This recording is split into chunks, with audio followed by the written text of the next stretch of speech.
15 సంవత్సరాల అనుభవం ఆంధ్ర, తెలంగాణ, కర్ణాటక, తమిళనాడులో లక్షల మంది నమ్మకమైన కస్టమర్ల సంతోషాలకు నిలయమైన మీ నివాసానికి అందమైన చిరునామా. మేడం మీరు వచ్చిన ఫస్ట్ కన్నడ మూవీకి వచ్చినప్పుడు శివరాజ్ కుమార్ గారితో కానీ రాఘవేంద్ర రాజ్ కుమార్తో కానీ తీసిన 2 సినిమాలు కూడా ఫ్లాప్ అని చెప్పొచ్చు, అవునా? ఒక ఫస్ట్ సినిమా సవ్యసాచి అవును, యావరేజ్గా ఓడింది. అవును. తర్వాత రాజ్ కుమార్ గారు సెలెక్ట్ చేశారు ఓంకి. డిసప్పాయింట్ అయిపోయి అదే వచ్చిన రాగానే చాలే బాబు అనుకున్నా, ఐరన్ లెగ్ అంటారు, ఎందుకులే వద్దు వెనక్కి వచ్చేద్దాం అనిపించిందా మేడం? అనిపించింది. చాలు, ఐ కెన్ సీ నాకు వేరే ఏదైనా చేసుకోవచ్చు అని అంటే చదివేసి ఒక మంచి స్టాండర్డ్గా ఉండాలి అని గుర్తొచ్చింది అప్పుడు. చాలే అని తర్వాత మళ్ళీ హోమ్స్ సెలెక్షన్ వచ్చిన తర్వాత రాజ్ కుమార్ గారు సెలెక్ట్ చేశారు. ఈ అమ్మాయి చాలు అని.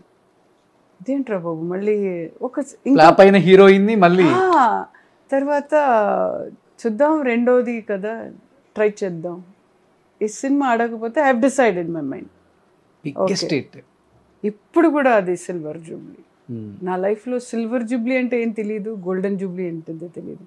అప్పుడు పాన్ ఇండియా లేదు, ఏ ఇండియా లేదు, ఓన్లీ ఇక్కడికి ఆడితేనే. అప్పుడు కన్నడలో రీమేక్ చేసేవాడు, తెలుగులో యూస్ టు డూ దాట్. అప్పుడు తెలిసింది ఇది హిట్ అంటే. ఈవెన్ అప్పుడు కన్నడలో కూడా మార్కెట్ చాలా చిన్నది, బడ్జెట్స్ కూడా చాలా చిన్నవి. అంటే ఇక్కడ ఆడియన్స్ కరెక్ట్గా ఉంటారు, ఎందుకంటే అక్కడ లేదు అని చెప్పట్లేదు, కానీ ఇక్కడ ఆడియన్స్కి అది ఈ సినిమా ఒక రేంజ్కి వెళ్తే మనకు తెలిసిపోతుంది. బట్ ఒక్క సినిమాతోనే స్టార్ హీరోస్తో చేసిన వన్ అండ్ ఓన్లీ హీరోయిన్ మీరే. I think so. తర్వాత విష్ణువర్ధన్ గారితో I think 7 movies I acted with 7 movies. 7 movies, అవును. ఆయనతో చాలా బాగా నేర్చుకున్నాను. ఈవెన్ ఆయన కూడా అంతే, మోహన్ బాబు లాగా సెట్కి వస్తే చాలా స్ట్రిక్ట్ అండ్ డిసిప్లిన్గా ఉండాలి, రెస్పెక్ట్గా ఉండాలి. సో ఆయనతో చాలా బాగా నేర్చుకున్నాను నేను. యజమాన చేసేటప్పుడు ఇలా ఉండాలి, హోమ్లీ గర్ల్ ఎలా ఉండాలి, ఓకే అంటే ప్రిపేర్ అయిపోతాను. ఇప్పుడు కథ మీరు చెప్తుంటే నేను ప్రిపేర్ అయిపోతాను. Oh this is what my character. మీకు ఆ గెటప్, ఆ మేకప్, ఆ జడలని వచ్చేస్తే మీ క్యారెక్టర్ అలా వచ్చేస్తుంది. యూ విల్ బీ వెరీ సాఫ్ట్గా మాట్లాడాలి, ఈ డైలాగ్ ఎలా చెప్పాలి ఆయన నేర్పిస్తాడు. ఓకే. సో ఒక్కొక్క హీరోతో నేను నేర్చుకున్నాను. అంటే వచ్చి రాగానే అందరూ స్టార్ హీరోస్తో వర్క్ చేశారు. స్టార్ హీరోస్ పక్కన హిట్స్ కొట్టి స్టార్ హీరోయిన్ అనిపించుకున్నారు. బట్ ఆ టైంలో స్టార్ హీరోయిన్స్ చాలా మంది ఉన్నారు ఇక్కడ కూడా. లైక్ సౌందర్య గారు మీకన్నా ముందే వచ్చున్నారు. తెలుగులో కూడా రాశి గారు చాలా పెద్ద హిట్ అప్పుడు సౌందర్య. అవును అవును.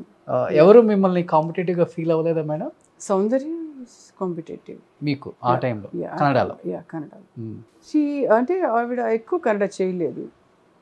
She was working in Telugu movie, ఎక్కువ తెలుగు చేశారు. తెలుగు అమ్మాయి అనుకుంటారా? అంటే అమ్మాయి లాగే ఉంది అది. తెలుగులో చేసేటప్పుడు అమ్మాయి ఫేస్ అది, తెలుగు అమ్మాయి ఫేస్ లాగా, సావిత్రి గారి లాగా. అవును. బట్ అందరూ మహానటి బయోపిక్ అన్ని తీశారు, ఎన్టీఆర్ గారి బయోపిక్. బట్ సౌందర్య గారి బయోపిక్ తీయడానికి ఎందుకన్నా భయపడుతున్నారు అందరూ కూడా. వై ఐ డోంట్ నో, కానీ తీస్తే బిగ్గెస్ట్ హిట్ కొట్టవచ్చు దానికి కూడా. ఓకే. అంటే ఆమె అలాంటి లైఫ్ లీడ్ చేశారు కదా. ఎవరు డైరెక్టర్ చేయాలంటే ఆవిడకి తెలిసిన వాళ్ళు డైరెక్టర్ చేయాలి. అవును. లైక్ ఆవిడతో క్లోజ్ ఎవరు ఉన్నారు, ఆవిడ బాడీ లాంగ్వేజ్ ఎలాగా, ఫేస్ ఎలాగా, ఆవిడకి తెలిసిన వాళ్ళు చేస్తే డెఫినెట్గా బయోపిక్ తీసుకోవచ్చు. ఎలా ఉంటుంది మీ ఇద్దరి మధ్య ఫ్రెండ్షిప్? ఐ థింక్ ఆప్త మిత్రులు వెరీ బ్యూటిఫుల్, ఇప్పుడు కూడా ఆవిడ గుర్తు వస్తుంది అప్పుడప్పుడు. When I was watching songs, cinema ఏదైనా చూసేటప్పుడు అమ్మాయి కళ్ళు చాలా ఇష్టం నాకు. ఓకే. అండ్ ఎప్పుడు గట్టిగా మాట్లాడట్లేదు, సాఫ్ట్గా మాట్లాడుతుంది. I think I worked with 4 films అనుకున్నాను. ఇద్దరు కలిసి కన్నడ తెలుగు 2 ఇలా ఈక్వల్గా ఉంటుందా? పోటీ ఉంటుంది ఇద్దరి మధ్య కాంబినేషన్? అంటే పోటీ అంటే నా క్యారెక్టర్ నేను చేస్తాను. పోటీ ఏం తలలో పెట్టుకోను నేను. I will do my character. Naanu Nanna Hendthiru Ravichandra గారితో చేశాను నేను. తర్వాత Apthamitra and 2 Telugu movie I did with her. But ఎక్కువ కన్నడ పీపుల్ సౌందర్య గారిని ఎంత అడాప్ట్ చేసుకున్నారో మిమ్మల్ని కూడా అంత అడాప్ట్ చేసుకున్నారు. మా ఇంటి అమ్మాయి అనేలాగా. ఎందుకంటే మీ హైట్ వెయిట్ కానీ ఆ ఫిగర్స్ కానీ అలా ఉన్నాయి ఆ టైంలో. ఒక హీరో పక్కన హీరోయిన్ అంటే ఇలానే ఉండాలేమో, చీరకట్టులో అంత అందంగా ఉంటారు మీరు.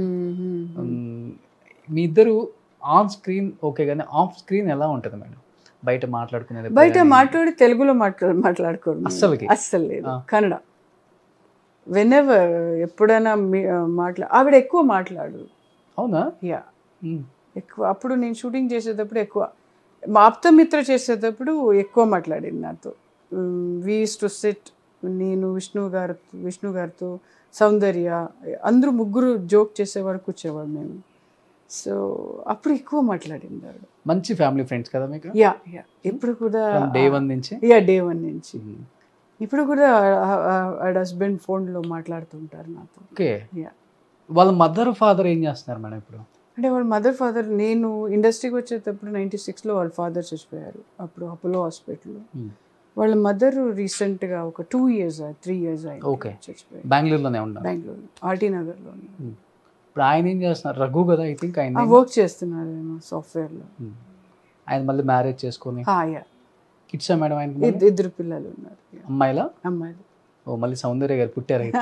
యా, చాలా మంచి. ఆయన కూడా వెరీ సాఫ్ట్గా మాట్లాడతారు, very down to earth. Yeah. Okay. అంటే ఎప్పుడు అడ్వైజ్ చేయలేదా? మంచి పీక్లో ఉన్నాం మనం, ఎందుకు ఒక పార్టీకి మనం సపోర్ట్ చేసి? వి యూస్ టు టాక్. అంటే ఆప్తమిత్రలో నేను విష్ణు గారితో సౌందర్య అప్పుడు మాట్లాడేవాడు. ఆవిడ, నువ్వు క్యాన్వసింగ్ చేయొచ్చు కదా, ఎందుకు రావట్లేదు? నేను చెప్పాను, నాకు పాలిటిక్స్ అంత లేదు, నాకు అంత వద్దు, నాకు పాలిటిక్స్, నాకు ఇంట్రెస్ట్ లేదు అది. వి యూస్ టు ఫైట్. అంటే చేసవచ్చు, మీరు క్యాన్వసింగ్ రావచ్చు అని అలా ఫైట్ చేసేవాడు. తీసుకెళ్దాం ప్రేమ అని అలాగే ఇలాగే. Said no, I don't want. ఒకలాగా నాకు ఇంతే నా జీవనం అనిపించింది నాకు. ఆమెను చూడటానికి వెళ్ళినప్పుడు, అంటే బాడీని చూడటానికి వెళ్ళారా మీరు? వెళ్ళాను ఇంట్లో. అప్పుడు బాక్స్లో పెట్టారు బాడీ, ఫేస్ లేదేం లేదు. చూసిన తర్వాత వాళ్ళ అమ్మగారిని చూసినప్పుడు ఒకలాగా ఫీల్ అయిపోయాను నేను. ఇంతే నా లైఫ్, ఆర్టిస్ట్ లైఫ్. ఏమీ తీసుకెళ్ళారు మేము. No position, no star value, nothing. అంతా ఇక్కడ పెట్టేసి వెళ్ళాలి కదా. బా, మన తీసుకువెళ్ళడం రెండే, ఒకటి కర్మ, ఒక రెస్పెక్ట్, అంతే. గ్రేట్. ఈ ఫిలాసఫీ తెలిస్తే జనానికి హెడ్ వెయిట్ కూడా పెరగదు. సీరియస్లీ. బట్ మేడం, చాలామంది చెప్పారు అసలు ఆమె బాడీయో కాదో కూడా డిటెక్ట్ చేయలేకపోయారు.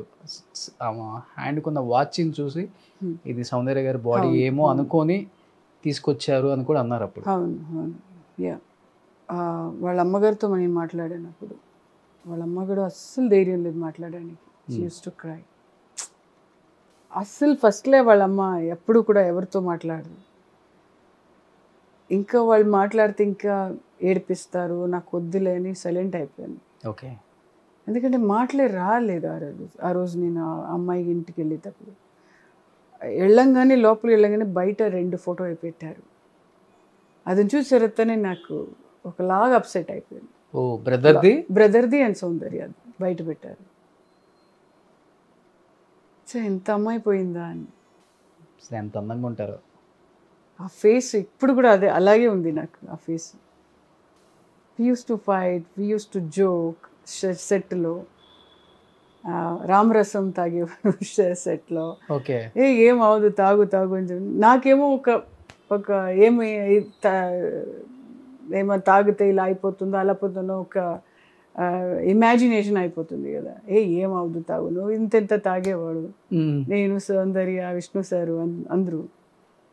సో అదంతా గుర్తొస్తుంది ఒక్కొక్కసారి. బట్ స్క్రీన్ మీద కూడా ఆమె చేసే క్యారెక్టర్లు చాలా హోమ్లీగా ఉంటాయి, సాఫ్ట్గా ఉంటుంది. ఇప్పుడు కూడా నేను ఆఫ్ స్క్రీన్ కూడా అలానే ఉంటారా మేడం ఆ character? Her face is like that. The way she talks and makeup, hair style అన్నీ పర్ఫెక్ట్గా ఉండాలి ఆవిడకి. తనే చేసుకుంటారు. యా, మేకప్ వాళ్ళు ఉంటారు కూడా. ప్రతి షాట్లో షీ యూస్ టు గో. నాకు అయిపోతే చాలు అనిపిస్తుంది, నాకు తొందరగా అయిపోతే సీన్స్ అలా వచ్చేవాడిని. ఈవిడంటే ప్రతి షాట్లో ఆ ఫేస్ అలా అందంగా ఉండాలి, స్వెట్టింగ్ రాకూడదు. ఇప్పుడు గుర్తొస్తుంది ఆవిడ మాట్లాడితే కూడా అన్నీ గుర్తొస్తుంది. అంటే గ్లామర్ చూపించకుండా స్టార్ హీరోయిన్ అవ్వచ్చు అని తనే ప్రూవ్ చేసింది. See, body is not important. Only facial expression, that is very important. అప్పుడు బాడీ అన్ని జిమ్ అదేని లేదు, లేదు homely characters. And even guys heroes also they use to do. ఎప్పుడు మీకు బాడీ ఎక్కడ చూపించారు? నువ్వు నా 6 packs 7 packs అదని చూపించలేదు కదా. అవన్నీ చూపించకుండానే బిగ్గెస్ట్ హ్యాట్రిక్ 6లు కొట్టారు. ఇప్పుడు వచ్చాయి ఇవన్నీ. She use to eat only ఇంతే. ఫుడ్ కూడా ఇంతే. ఆవిడతోనే నేను నేర్చుకున్నాను పప్పు అంటే ఏంటి, పాలక్ దాల్ పప్పు అంటే నెయ్యి వేసుకుని తినడం. ఆవిడ దగ్గరనే నేను నేర్చుకున్నాను ఇది టేస్టీగా ఉంది కదా అని. అంటే యూజువల్గా మీరు అట్లా తినరా? నేను యాక్చువల్లీ ఏముంటే అది తినేసేవాళ్ళు నేను. కానీ ఆవిడతో పప్పు అంటే ఏంటని అక్కడ నెయ్యి వేసుకుని బాగా తినేవాడు. హైదరాబాద్ లో పప్పు, వెరీ టేస్ట్, ఆవకాయ, పచ్చడి, గోంగూరం పచ్చడి. గ్రేట్ మెమరీస్ కదా సౌందర్య గారు. అప్పుడు పంచవటి గెస్ట్ హౌస్లో ఉండేవాడు ఆవిడ. అదే పర్మనెంట్ ఆవిడది గెస్ట్ హౌస్. అప్పుడు నేను అక్కడ పైకి వెళ్ళి సౌందర్యం ఉంటే నేను వెళ్ళి మాట్లాడేవాడు. కిందికి వెళ్ళి ఆవిడ రూమ్కి వెళ్ళి ఒక 5 minutes 10 minutesతో మాట్లాడి నా రూమ్కి వచ్చేవాడు. సూపర్. ఇద్దరు కన్నడ స్టార్స్, ఇద్దరు కూడా తెలుగుని రూల్ చేశారు ఆ time. Credit goes to Telugu వాళ్ళకి, ఎందుకంటే వాళ్ళు సపోర్ట్ ఇచ్చిన వల్ల మనకి ఇంత సినిమా వచ్చింది అని. సుమన్ టీవీలో మీ పర్సనల్ అండ్ బిజినెస్ ప్రమోషన్స్ కోసం కింది నెంబర్కి కాంటాక్ట్ చేయండి.